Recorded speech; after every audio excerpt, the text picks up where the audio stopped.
I knew from my early childhood that I wanted a career in ambulance and that I wanted to be a paramedic. Being there to help people in their time of need is something that I am genuinely passionate about.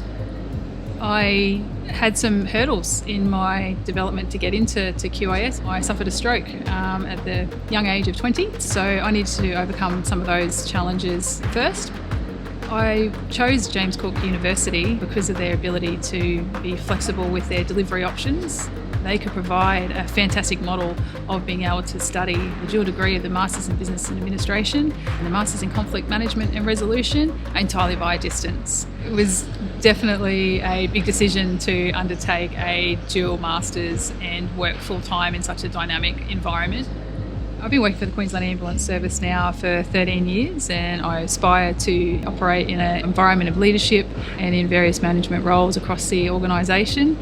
After spending some years travelling throughout Queensland and working in many different of our local ambulance service networks and in rural remote communities across Queensland, I found my connection with Aboriginal and Torres Strait Islander communities, and that's where I realised that I have a lot of potential to be able to bring growth to the Queensland Ambulance Service and their cultural capability portfolio as a whole.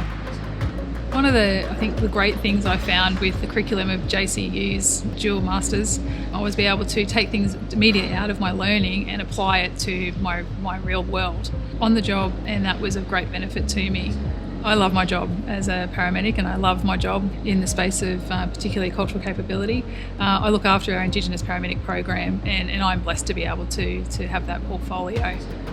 The highlight of my studies was the ability to have work integrated learning, and the JCU academic team worked with my employer, the Queensland Ambulance Service, to help embrace my passion and to develop a project that was specific for what I was looking for in research, but also that could bring great benefit to the QAS.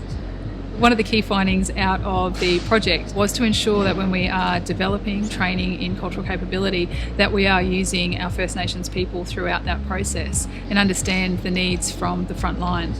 Anyone considering doing the dual degree, take things to the next level and empower your future and enrol. It's a decision that will change your life.